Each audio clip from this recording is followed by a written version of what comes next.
Hello guys, good evening. ಎಲ್ಲರೂ ಹೇಗಿದ್ದೀರಾ? So ನಿಮಗೆ ಕಾಣ್ತಾ ಇರ್ಬೋದು ವಿಡಿಯೋ. ಈ ನರ ಅಂತಕ ಆನೆ ಏನೋ ಮಾರ್ನಿಂಗು ಅಂದರೆ ಇವತ್ತು ಬೆಳಗಿನ ಜಾವ ಒಂದು ಮಹಿಳೆ ಮೇಲೆ ಕೂಡ ದಾಳಿ ಮಾಡಿರುತ್ತೆ ಅಲ್ವಾ. ಸೊ ಇದರಿಂದ ಒಂದು 3 ಡೇಸಿಂದ ಈ ಆನೆನ ಹುಡುಕ್ತಾ ಇರ್ತಾರೆ.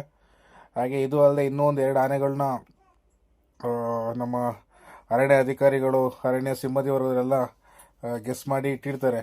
ಸೊ ಯಾವ್ದನ್ನ ಹಿಡಿಬೇಕೇನು ಎತ್ತ ಅಂತ. ಆದರೆ ಇದು ಕೂಡ ಲೀಸ್ಟಲ್ಲಿ ಸ್ವಲ್ಪ ಏನೋ ಅಗ್ರೆಸಿವ್ ಆನೆ ಆಗಿರುತ್ತೆ. ಹಾಗೆ ಇದು ಮಾರ್ನಿಂಗ್ ಕೂಡ ಒಂದು ಮಹಿಳೆ ಮೇಲೆ ದಾಳಿ ಮಾಡಿರುತ್ತಲ್ವ. ಸೊ ಪಾಪ, ಸೊ ಅದನ್ನೆಲ್ಲ ನೋಡಿಕೊಂಡು ನಮ್ಮ ಏನೋ ಅರಣ್ಯ ಸಿಬ್ಬಂದಿ ವರ್ಗದವ್ರು ಏನಿದ್ದಾರೆ ಈ ಆನೆ ಮೇಲೆ ಡಾಟ್ ಮಾಡಿ ಒಂದು 2:30-3 ಗಂಟೆ ಅಂದರೆ ಒಂದು 1:30-2 ಗಂಟೆ ಅಷ್ಟರಲ್ಲಿ ಆನೆ ಮೇಲೆ ಡಾಟ್ ಮಾಡಿ ನಮ್ಮ ರಮೇಶ್ ಡಾಕ್ಟರ್ ಯಾರಿದ್ದಾರೆ, ನುರಿತ ಡಾಕ್ಟ್ರ್ ಅವರೆಲ್ಲ ಸೇರ್ಕೊಂಡಿದ್ದನ್ನ ಹಿಡಿತಾರೆ. ಹಿಡಿದು ಇವಾಗ ನಮ್ಮ ಸಕ್ಕರೆಬೈಲ್ ಕ್ಯಾಂಪಿಗೆ ಇದನ್ನ ತಗೊಂಡೋಗಿ ಹೆಚ್ಚಿನ ಅಂದರೆ ಟ್ರೈನಿಂಗ್ಗೋಸ್ಕರ ಅಲ್ಲಿ ಪಳಗಿಸ್ತಾರೆ. ಅಲ್ಲಿ ಕೂಡ ನಿಮಗೆ ಗೊತ್ತಿರ್ಬೋದು ನಮ್ಮ ಯಾವ ಆನೆಗಳು ಬಂದಿದೆ ಅಂತೇಳಿ. ಸಕ್ಕರೆಬೈಲಿಂದ ಸಾಗರ್, ಜೂನಿಯರ್ ಅರ್ಜುನ, ಭೀಷ್ಮ, ಹಾಗೆ ನಮ್ಮ ಜೂನಿಯರ್ ಅರ್ಜುನ ಕೂಡ 2 ಡೇಸ್ ಹಿಂದೆ ಸ್ವಲ್ಪ ಗಲಿಬಿಲಿ ಆಗ್ತಾನೆ ಅಂತ ಕೇಳಿರ್ತೀರ.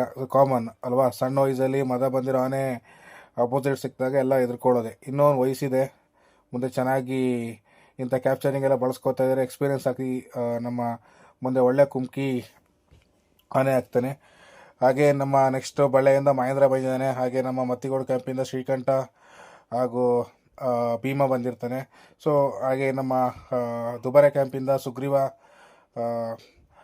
ಸುಗ್ರೀವ ಬಂದಿರ್ತಾನೆ ಮತ್ತು ಪ್ರಶಾಂತ ಬಂದಿರ್ತಾನೆ. ಓಕೆ, ಇವರೆಲ್ಲ ಸಹಾಯದಿಂದ ಇವತ್ತು ಆನೆನ ಲಾಕ್ ಮಾಡ್ತಾರೆ. ಸೊ ನಮ್ಮ ಅರಣ್ಯ ಅಧಿಕಾರಿಗಳಿಗೆ ಒಂದು ದೊಡ್ಡ ಟ್ಯಾಂಕ್ಸ್ ಹೇಳಬೇಕು. ಏನಕ್ಕಂದರೆ ಲಾಸ್ಟ್ 1 ವೀಕಿಂದ ನಮಗೆ ಚಿಕ್ಕಮಗಳೂರು ಭಾಗದಲ್ಲಿರುವಂಥ ರೈತರಿಗಾಗಲಿ ಅಥವಾ ಸಾಮಾನ್ಯರಿಗಾಗಲಿ, ಸ್ಕೂಲ್ ಮಕ್ಕಳು ಎಲ್ಲರೂ ತೊಂದರೆ ಆಗ್ತಾಯಿತ್ತು. ಈ ಆನೆನ ಹಿಡ್ದಿರೋ ತುಂಬ ಒಳ್ಳೆಯದಾಯಿತು. ಇನ್ನೂ ಕೆಲವು ಆನೆಗಳಿದೆ, ಅದು ಸಮಸ್ಯೆ ಇರೋದು ಇವಾಗ ಗೊತ್ತಿಲ್ಲ. ಈ ಆನೆ ಕ್ಯಾಪ್ಚರ್ ಆದ ನಂತರ ನಮ್ಮ ಸಾಕಾನೆಗಳು ಅಲ್ಲೇ ಕ್ಯಾಂಪಲ್ಲೇ ಇರ್ತಾವ. ಅಂದರೆ ಏನು ಕ್ಯಾಂಪ್ ಹಾಕ್ಕೊಂಡಿದ್ದಾರೆ ಸದ್ಯಕ್ಕೆ, ಅಲ್ಲೇ ಇರ್ತಾವ, ಇಲ್ಲ ತಿರ್ಗಾ ಬಂದು ಮತ್ತೇನಾದರೂ ನಮ್ಮ ಡಿಪಾರ್ಟ್ಮೆಂಟಲ್ಲಿ ಪ್ಲ್ಯಾನ್ ಮಾಡ್ತಾರ ಗೊತ್ತಿಲ್ಲ. ಬಟ್ ಆದರೆ ಆ ಮದ ಬಂದಿರೋ ಆನೆ ಹೆಚ್ಚು ಕಮ್ಮಿ ಸುತ್ತಮುತ್ತ ಪ್ರದೇಶದಲ್ಲಿ ತಿರುಗಾಡ್ತಾ ಇರುತ್ತೆ. ತಿರ್ಗಾ ನೈಟು ಬರ್ಬೋದು. ಹಾಗಾಗಿ ಇವತ್ತು ಕೂಡ ಅಲ್ಲಿ ಸುತ್ತಮುತ್ತ ಪ್ರದೇಶದಲ್ಲಿ ಸಿಬ್ಬಂದಿ ವರ್ಗದವರೆಲ್ಲ ಊರ ಕಡೆ ಹೇಳಿದ್ದಾರೆ, ಆನೆಗಳಿದೆ, ಆಚೆ ಬರಬೇಡಿ ಅಂತೇಳಿ, ಅಂದರೆ ನೋಡ್ಕೊಂಡು ಓಡಾಡಿ ಅಂತ ಹೇಳಿದ್ದಾರೆ. ಸೊ ಆದಷ್ಟು ಬೇಗ ಆನೆಯನ್ನು ಕೂಡ ಕ್ಯಾಪ್ಚರ್ ಮಾಡಲಿ ಅಂತ ಹೇಳುತ್ತಾ ನಾನು ವಿಡಿಯೋನ ಎಂಡ್ ಮಾಡ್ತಾ ಇದ್ದೀನಿ. ಇನ್ನೂ ಯಾರು ಸಬ್ಸ್ಕ್ರೈಬ್ ಮಾಡಿಲ್ಲ, ದಯವಿಟ್ಟು ಸಬ್ಸ್ಕ್ರೈಬ್ ಮಾಡದೆ ನನ್ನ ಚಾನಲ್ನ ನೋಡಿ ಲೈಕ್ ಮಾಡಿ. Thank you so much.